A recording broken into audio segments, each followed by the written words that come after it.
So hello and welcome to Beyond Trading Psychology Show. And today I have Richard Weissman, and the author of Mechanical Trading Systems and also the popular book Trading Like a Casino.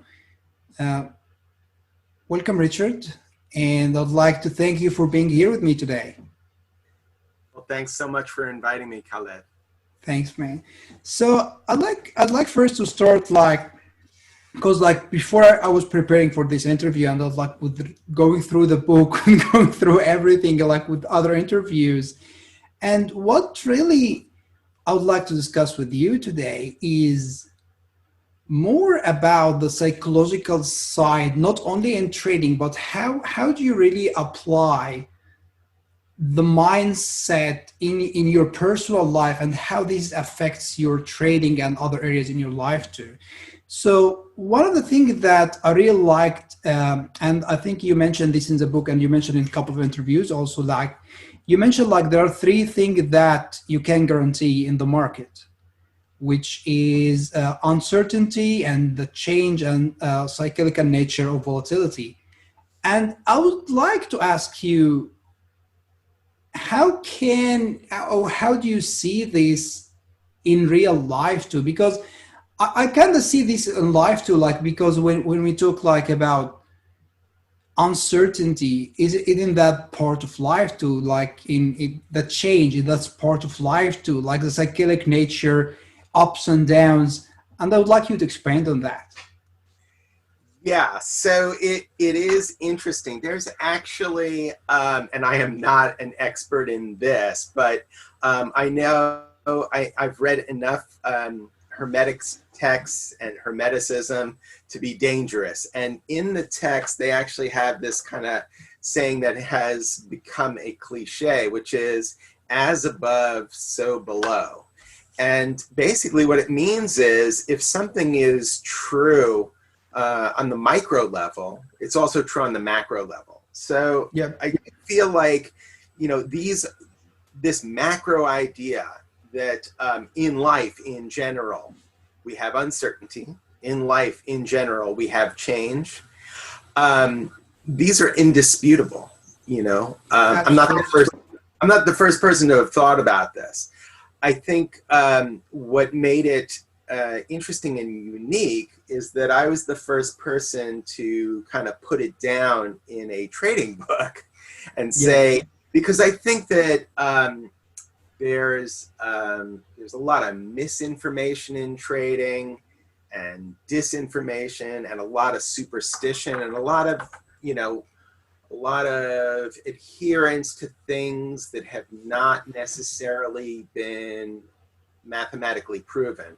So when I started doing this work, I stripped away all that stuff. And I read all the books like everyone else has read all the books. And when I was reading those books, it was in the late 80s. And there was a lot more kind of superstitious stuff and stuff not proven by math. And I said, let's strip it all away. And let's look at what we absolutely know.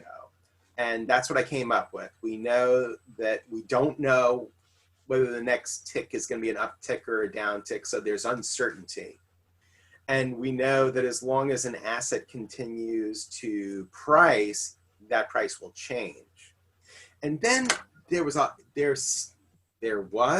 and there still tends to be this kind of, I don't know what else to call it other than the cult of the trend. It's almost like there's this religious cult called trend following. And if you go against it, you're a heretic. Absolutely.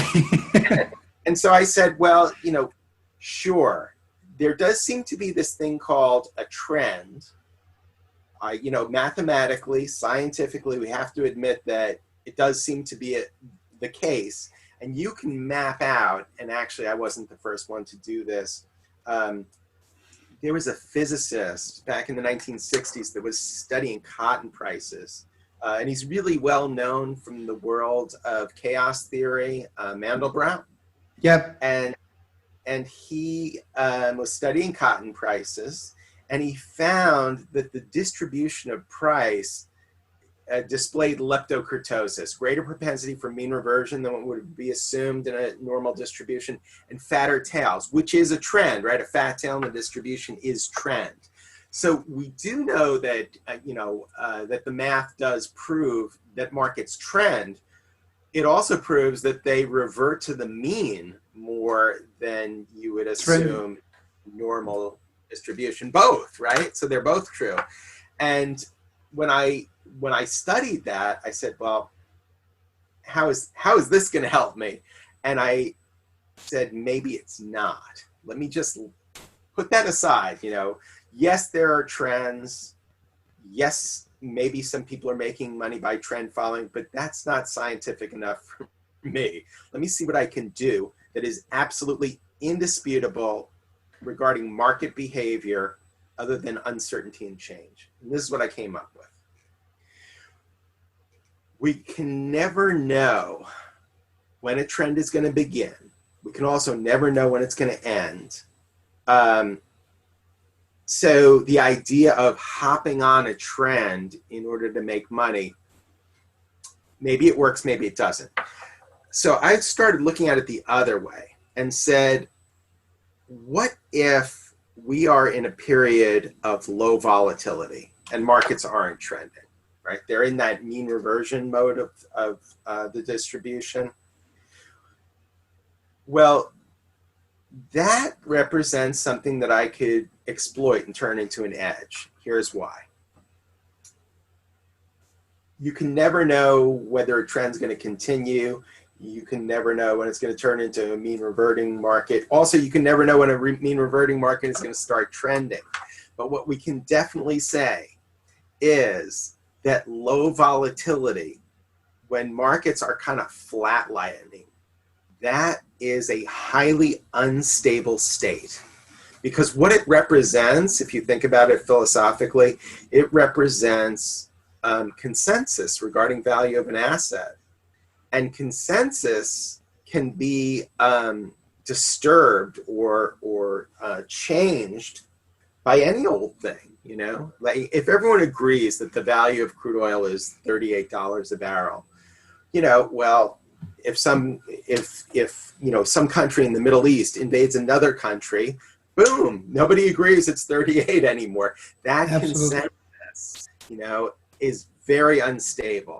Maybe, some kind of vaccine comes out and that stability regarding what we all agree the value is for crude oil is destabilized.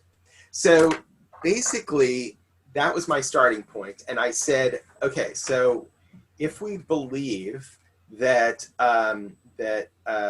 low volatility is an unstable state regarding price discovery, there's two possibilities when you have a break from low volatility, a breakout from low volatility. You can have a false breakout. Well, the good news about that is it's a false breakout in an environment of low volatility, so it represents low risk. And then the other possibility is a real breakout. Now, a real breakout, because you were in low volatility, is high reward. So it does represent a mathematical edge that I believed when I first discovered this and studied it and back tested it, is demonstrable. And I still, to this day, pretty much every model that I've developed, the really successful ones, are variations on that theme. And I've continued to believe it, and it's continued to work. Not all the time, obviously, Absolutely. but it produces an edge that's repeatable and exploitable. So that's the basic theory behind it. Uncertainty, change, the cyclical nature of volatility, and specifically what I'm exploiting is when you're in low volatility, that could turn into a big trend in high volatility. So when markets are boring, I get excited. Absolutely. You were talking also about that traders have to let go the illusion of control. Yes. And I would like you to explain more what you mean here by the illusion of control. Okay. So this also is something that that is true even beyond the world of trading. So it's only natural for us as humans, when we feel vulnerable, to try to exert control over our environment, which of course includes other people, places, things, circumstances. And I would argue that the cause of much human suffering, it results when we try to exert control over things that we have no control over, and the universe kind of pushes back. That's where the real suffering comes from.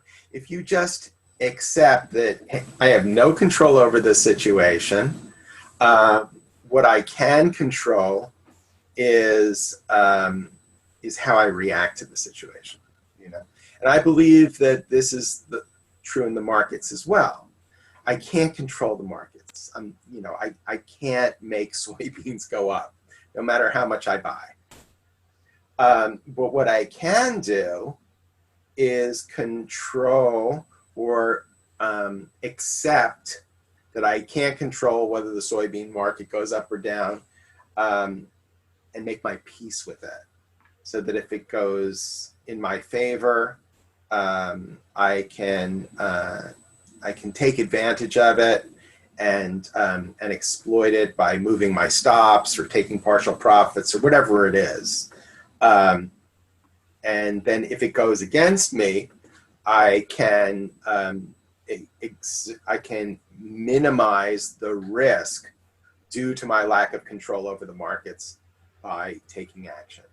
So as soon as I can admit that I don't have control over this thing called the markets, I can start devising a methodology to mitigate risk and try to mitigate the downside, and simultaneously that lack of control can actually be used in my favor, because there's a positive side to not having control, which is I don't know how far the market can go in my favor.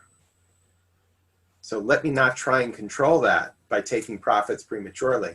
Let me allow the market to do what it's going to do and keep just responding and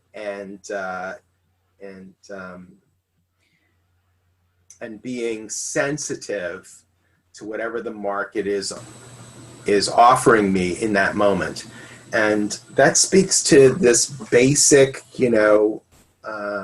cliche in trading, which is cut the losses, let the profits run. Right? If I don't have control over my losses, that can result in bankruptcy, the inability to trade anymore. So I've got to accept that I can't control it and try to mitigate the downside. And the nice thing is I don't have control over my profits either, so I can be opportunistic. And when the profits keep going and going and going my way, just allow those profits to accumulate, which of course is the exact opposite of what beginning traders do. They take the profit off the table because they fear that it's going to disappear, and they allow the loss to keep escalating because they hope that it's going to come back. And if you do the opposite, cut the loss and allow the profit to accumulate, although it feels uncomfortable, that's what successful trading is. Absolutely. And I'm hearing for what are you saying, the word accept and the concept of acceptance a lot. Now, I think this is one of the biggest problem, like when I started trading myself and then when I work with other people, the idea of accepting losses and the idea that losses are not mistakes, because like I coming from engineering background, and many people think that, like I have a loss and this is like wrong thing and I have to fix it. And I have to be, so how can we reach the point that, and I'm talking here about two levels, like the level that I'm gonna accept the loss and I say, okay, like I move on from there. And on the other side, accept the loss emotionally, in a sense that I will not let my emotion get on my way. So I didn't invent this next one, but Larry Hite, who's a really famous hedge fund manager Absolutely. back in the old days, he was interviewed. He was one of the market wizards in the original Schwager book. He says that there are 4 types of trades. There is profitable trades based upon solid analysis, and there are losing trades based upon solid analysis. And then there are profitable trades based upon faulty analysis, and there are losing trades based upon faulty analysis. And although it's counterintuitive, you want to stay with the good analysis, right? Profitable trades based on good analysis, and losing trades based on good analysis. So there isn't necessarily something to fix just because I have a losing trade.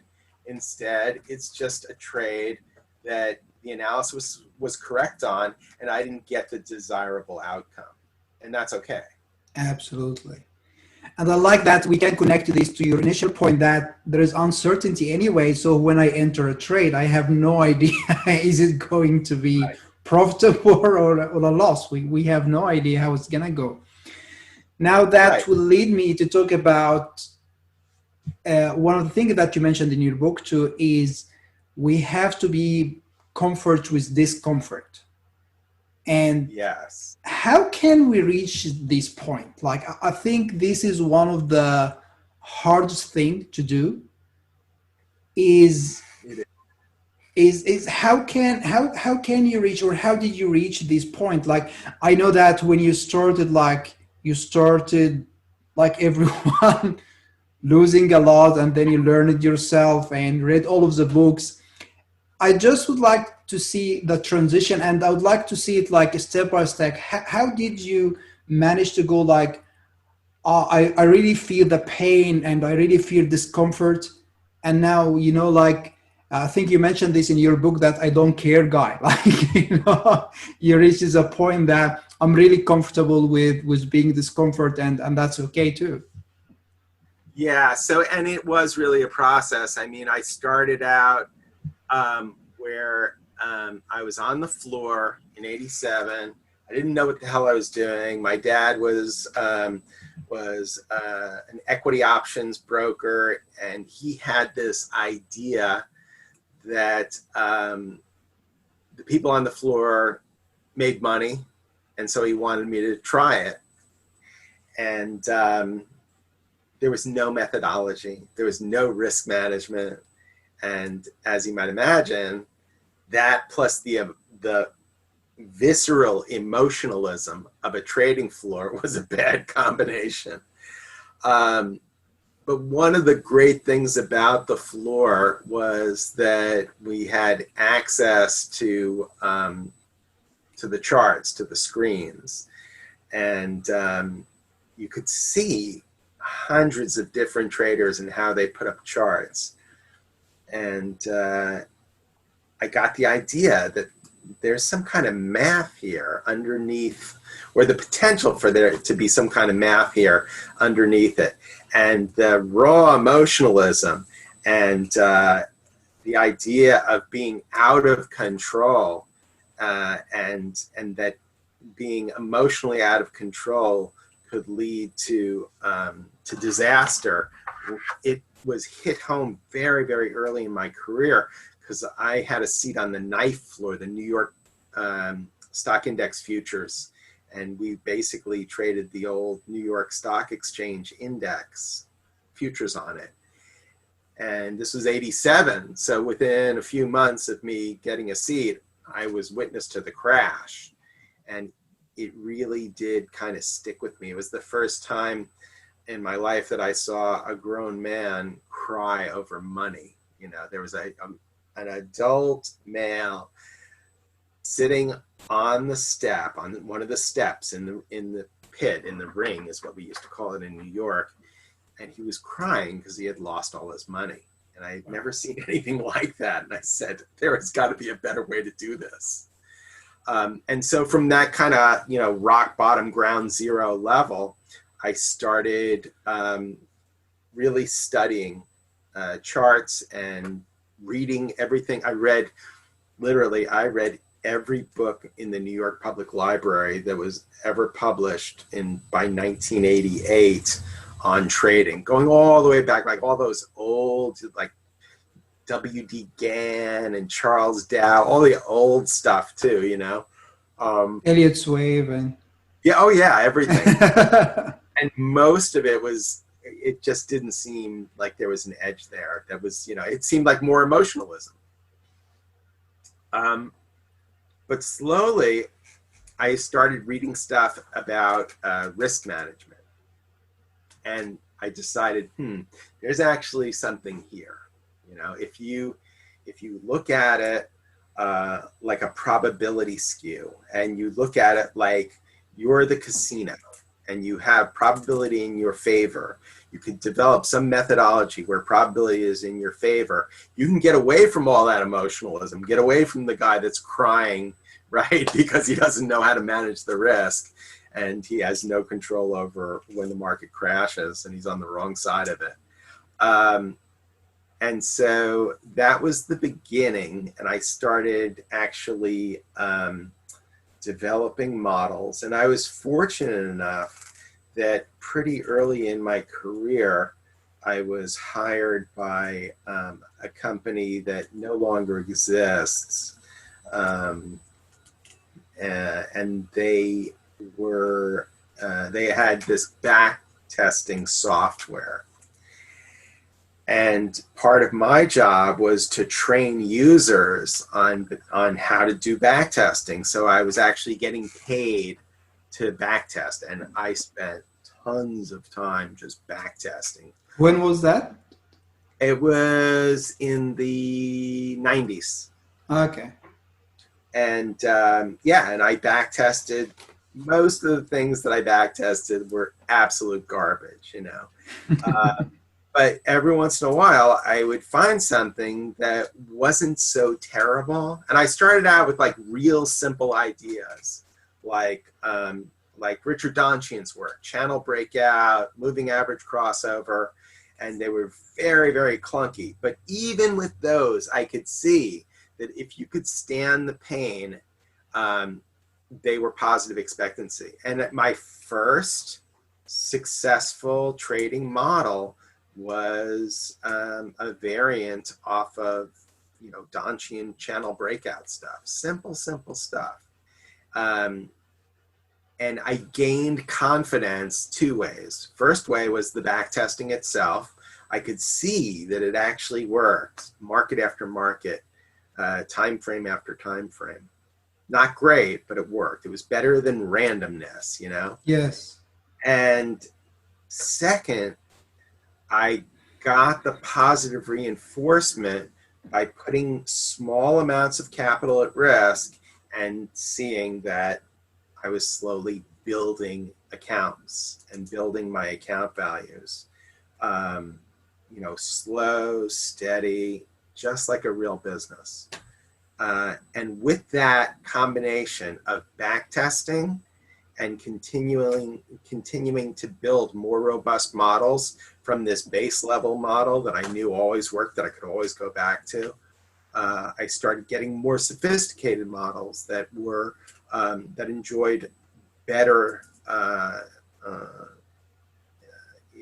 than just moderately treading water and enjoying profits.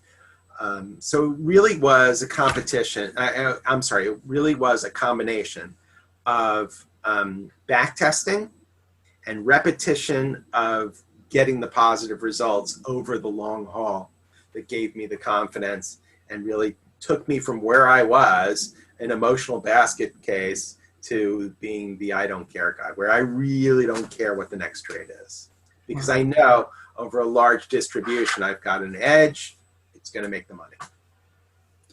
But how did you manage to move from, I understand that you got confidence from the back testing and you started to trade little by little and that gave you more confidence. But well, there is a time that you felt like, oh, like, man, this is painful. I can't really. How did you manage that? Like, And what gave you like the discipline to do that? there's something that I always believed. I don't know where I got it from, but I always believed it. And it was, what one human being can do, another human being can do. Wow. So if there's one person out there that can sit in front of a computer, develop a positive expectancy trading model, manage the risk, and earn a living, then another human being can do that. And I believe that not just in the world of trading, but in the world of everything. Anything, so, and probably we need to be gender specific. What one man can do, another man can do. What one woman can do, another woman can do. Because if we're going outside of the world of trade, I mean, biologically, I can't give birth no matter how much I want to, So there, but what one man can do, I believe another man can do. There's nothing stopping you. As long as you don't have some kind of like physical handicap, the sky is the limit. And anything that has been accomplished by one human being can be accomplished by another human being, given enough time, effort, and training. Did you have a role model at that time that you would like to look Yeah, up to? I think I was fortunate that one of the books that I read was Schwager's Market Wizards and the interview with Larry Hite, because I really didn't have respect for risk. I felt that I wanted him to be like my virtual mentor, my role model, because he obviously was very good at risk management. And I also felt like there are edges out there in the market that I didn't enjoy. Like, for example, on the floor in the old days, the locals in the pits, they had an edge, which was that they were always buying at the bid. They were always selling at the ask. Yes. So that's an edge. I didn't have that. I wasn't that kind of a floor trader, even when I was on the floor. And once I left the floor, I definitely didn't have it. And then, the big, I do physical commodities as well. So the big players in the physical commodity world, the Shells, the BPs, the Cargills, they actually know where the cargoes are headed physically. They know when they're about to sell 10 million barrels of oil at the market. I didn't know that. So I don't have that information edge that those guys have. I'll never have that edge. But certainly I could have a risk edge. That's accessible to anyone. And that's just a matter of discipline, right? Nobody could stop me from having a risk edge other than myself, right? And he was like Mr. 1%, I think is what Yes. Schwager calls him in the book, right? So he had that discipline that he would never risk more than 100 basis points of account value on any given trade. And I decided I was going to be the best risk manager out there. I was going to read everything there was to read about risk management. And I went just like I had read every book on trading, I read every book on risk management, things that had nothing to do with speculative trading at all. So, I've read all of the, I've read things that have nothing to do with anything when it comes to trading. As long as it has to do with risk, I've read it. So, and there's websites that I still kind of access. I read about credit risk, operational risk, regulatory risk, reputation risk, anything having to do with risk. As long as it had risk in the title, I've read it. Of course, this is a few years ago, so nowadays I haven't. But yeah, and commercial hedging, like really understanding what is physical market risk, how derivatives are used to hedge physical market risk, and you know, risk modeling, so value at risk and extreme value theory and all the stress testing and all that type of stuff. I've read it because I figured, you know, this is an edge that is accessible to anyone who studies and has and reads those books. It's not exclusive to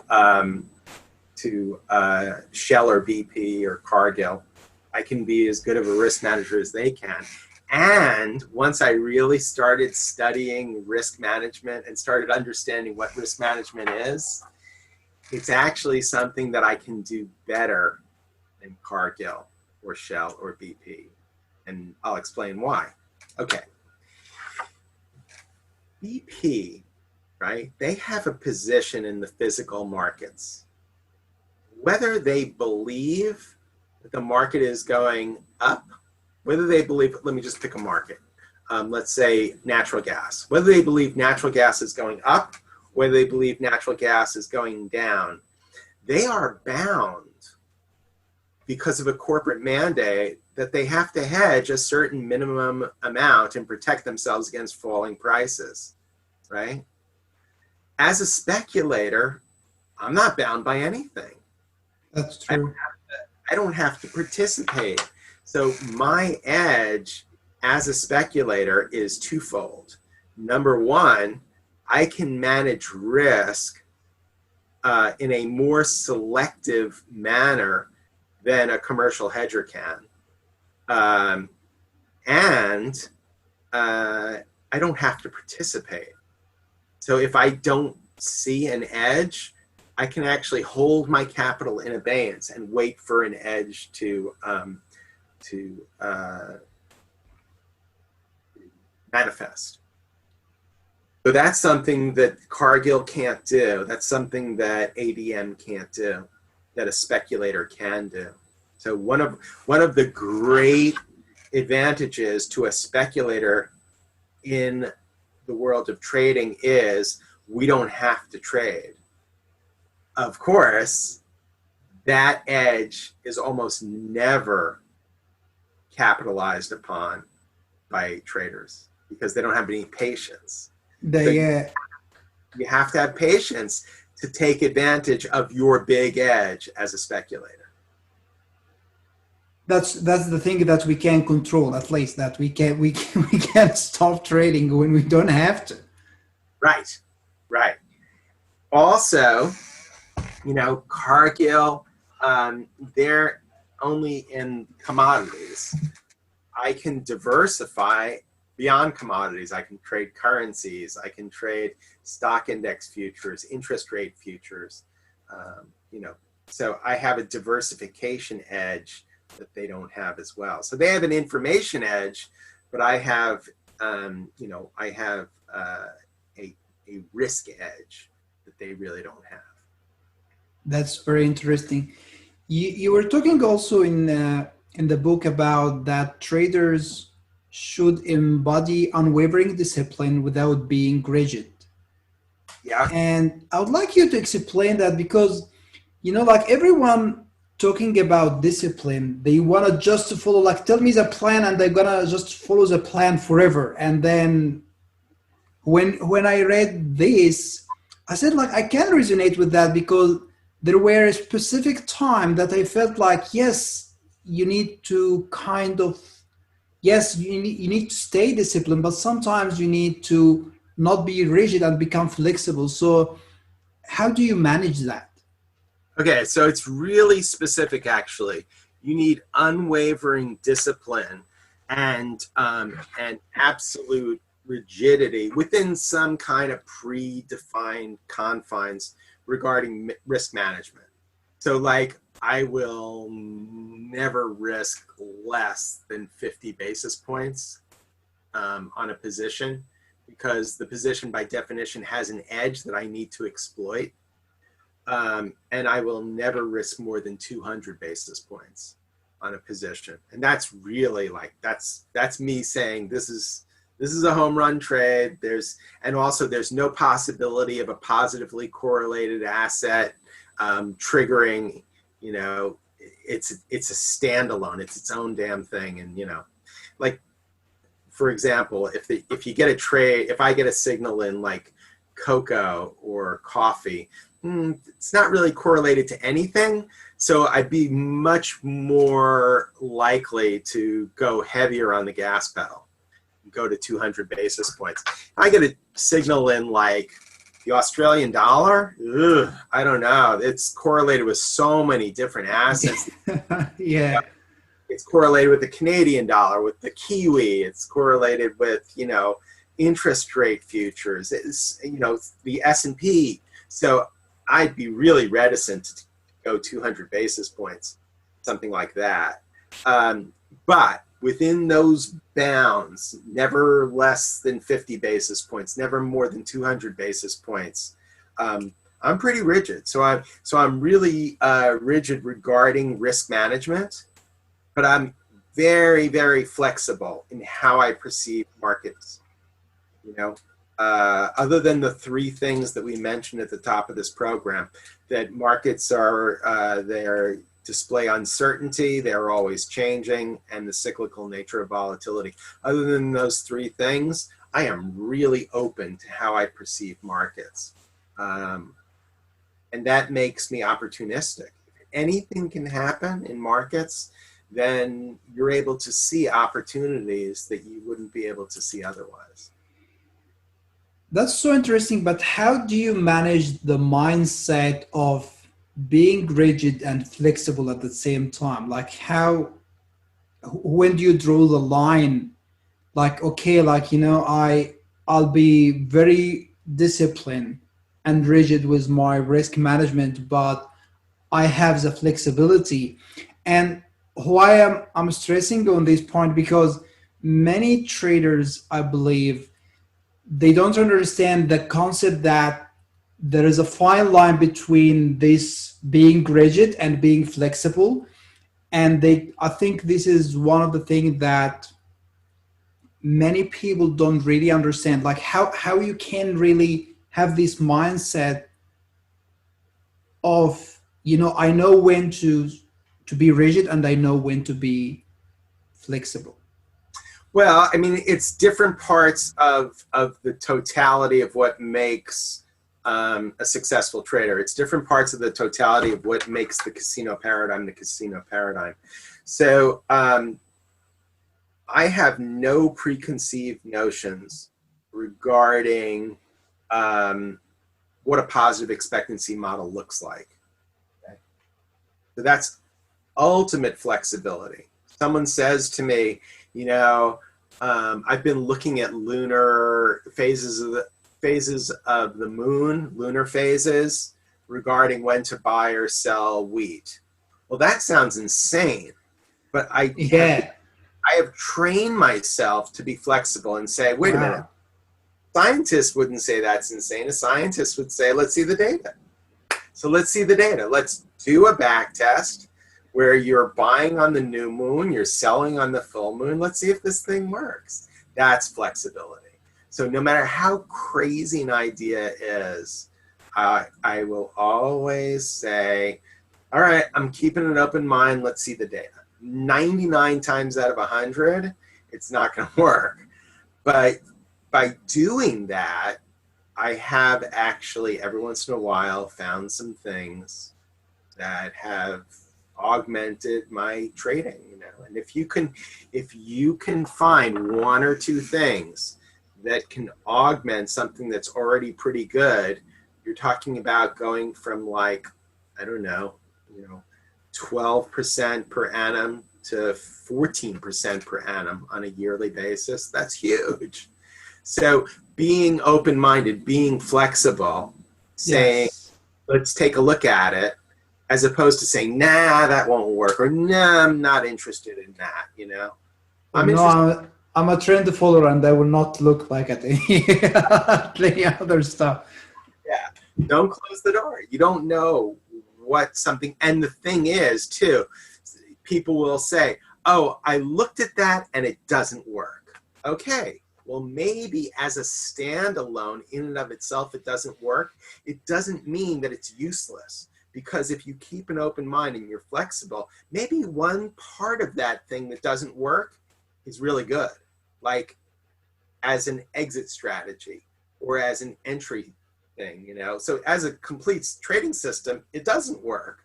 But yes, in terms of how to exit a trade, this one little thing that doesn't really work as a system does help. That's what I mean by that's absolutely makes sense. Now, one of the things that you also mentioned in the book was about boredom, and I believe one of the things that many traders don't understand, that really professional and successful traders don't just sit in front of their screens 24 hours. They have another activity in their life that give them the excitement, the pleasure in enjoying other things in the life. Would you like to talk about that? Sure. So the thing is that when you're developing these systems, right, there's lots of work, lots of research, lots of screen time. But when you're implementing the systems, there's not much work required. And as I've gotten older, I've modified my system so there's even less work required. Now, I'm really only doing close-only basis for the triggers, which means that I don't have to, like, you know, babysit 24-hour markets. In the old days, you know, if I'm looking for breakouts from low volatility, I'd have a buy stop up here, I'd have a sell stop down there. And, you know,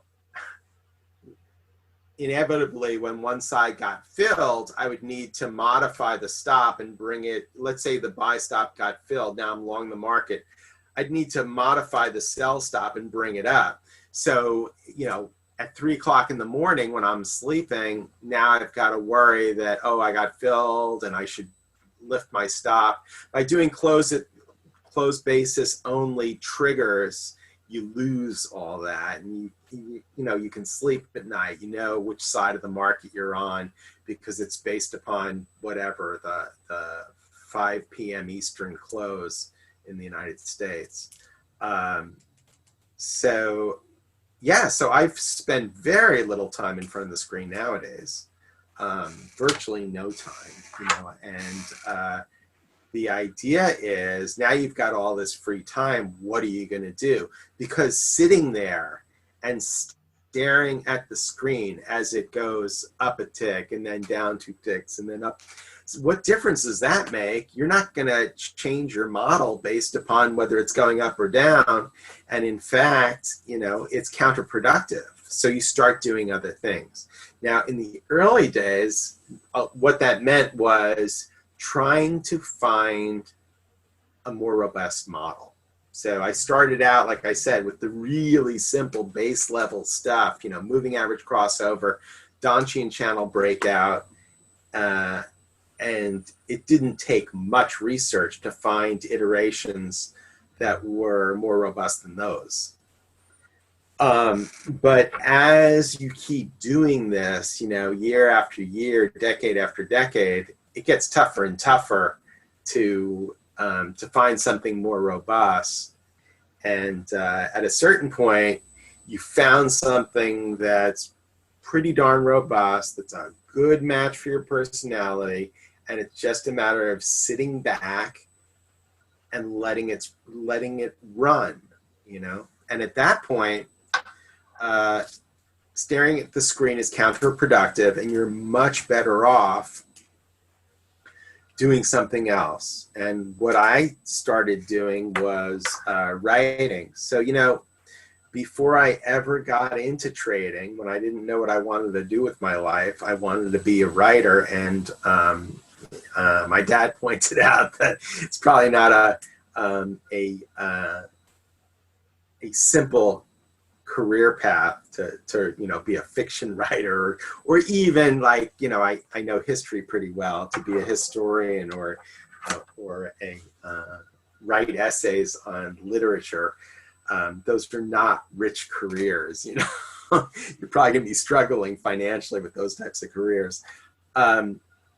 But once I had this thing down, well, now I did have something that was going to provide for me, and I could pursue writing. And the first thing that I decided to do was to write trading books, just because it was an easy sale. You know, I was already giving seminars on this stuff, and I was invited to talk in Barcelona, and afterwards, someone from Wiley in London said, you know, could you write a book? And I was like, yeah, sure. That's how I started getting into writing trading books. After Trade Like a Casino, I kind of felt like that was my signature statement about trading. I basically said what I wanted to say about trading in that book. And I returned to kind of like my first love, which was fiction. And I spend a lot of time now writing fiction, you know, not because I'm trying to get rich doing it, but just because I feel like it's fun, it's interesting, it's creative. And then the other thing that I do besides, you know, instead of sitting in front of a screen and not trading, is I teach. And so this is kind of an opportunity for me to give back. So things like this are part of it. I do this kind of like for the retail world.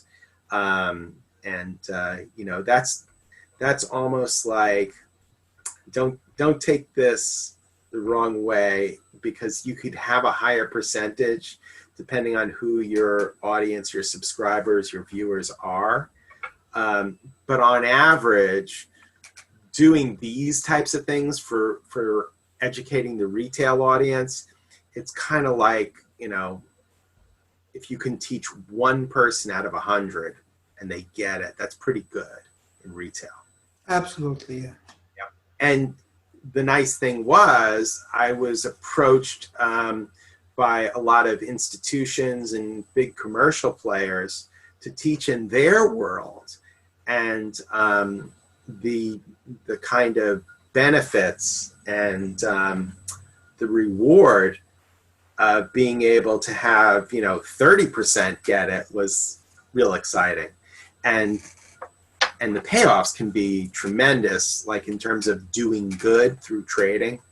So we sign NDAs with our clients, so I can't talk about who the client is. But there was this like medium-sized company, let's say around 3,000 employees, and I had done an on-site where I went to their headquarters and I taught senior management and the board about commercial hedging and risk management and how to use derivatives to develop a strategy that would protect them in case we had an adverse move in physical commodity prices. And that was in December when I went there, and they implemented a program in January, and my main contact over there took some heat because it had a negative mark to market. They had losses on the derivatives, you know, and he said, it's not about making money. It's about surviving as a company no matter what. Sure enough, COVID-19 hits, and a lot of their peers, these kind of mid-size producers, went under. And because they had implemented this commercial hedging program, they survived and did well. And, you know, they're still out there, you know. And so 3,000 more people have jobs, and that town's economy does better because of the real world implications of risk management. So that type of thing is really rewarding. And I think as a speculator, you don't get that. So teaching commercial hedgers has been a real kind of nice augmentation. You know, what you can do when you're not in front of a screen and you have this body of knowledge. So that's been really nice for me. That's fantastic. Couple of things that you talked about in the book too was you were talking about traders need to examine their beliefs about money, and you talked also about their self-worth. Um, so do you have like any stories about that, or someone that you worked with that you saw that they were really struggling with beliefs about money or beliefs about self-worth or something? Yeah, there are people in the world of trading that they create these kind of self-imposed ceilings on performance, like, oh, I deserve to make this much money, not that much money.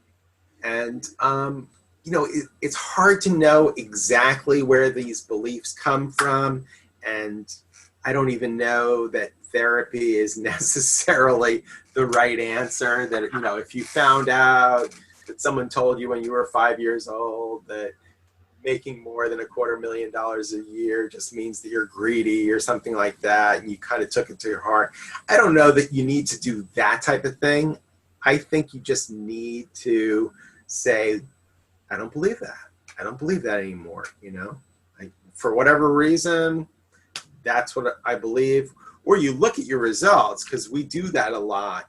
We look at what these traders on this team, and you see this guy and he just keeps hitting the ceiling, and you start saying to him, just let go. Don't say to yourself, I don't know. I don't know how much I can make for the company. I don't know how big my bonus can be. And do the right thing, and keep, keep pressing on the gas pedal when conditions are good, and let's see what happens. And sometimes it's as simple as that, or as simple as having them like put an affirmation onto their computer screen, something like what one person can do, what one man can do, another man can do, just like that type of thing. And say, I want to be as successful as, and there's different names in the different industries. Yeah, that's so interesting. I think also you were um, mentioning something about in your writing. You started to write poems recently, or that was So yeah, so I had been writing since '87, and a lot of poetry between like '87 and '93, and then I kind of took a break, and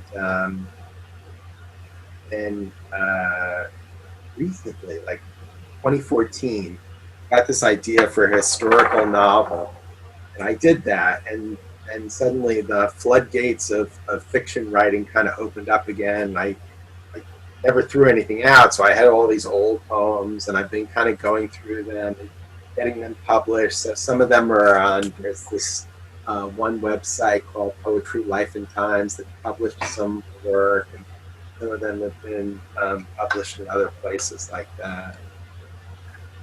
Yes, so getting a little bit of it out there. Thank God, I don't need money. There's really no money in it, but nice. It's nice. but you seem to enjoy, yeah, you seem to enjoy it, because when I was searching and I found like there was a recent, I think, poem that you wrote called Surrender, and it really hit me, like, and I was wondering if you can share it with us. Oh, sure. Yeah. So give me a sec. Let me find. No, that's right. Surrender. Surrender is not weakness. Rigidity is not strength. Serenity is not passive. Mind is not master. God is not religion. Spirit is not body. Faith is not belief. Beyond seeking, beyond being, beyond meditating, beyond prayer is grace. Grace is transcendent. Love is transcendent. Peace, transcendent. Truth, transcendent. You are transcendent. Surrender. Here, now, as you are. Dust releases into light. Surrender. Again, again, till knots uncoil. home now, here, as you are. That's awesome. Thank you so much for sharing that, Richard. Now, I'd just like to ask you, like, where people can find you if they would like to connect with you.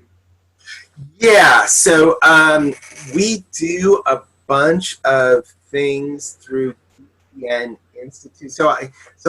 I'm with DTN. They have a couple of different divisions.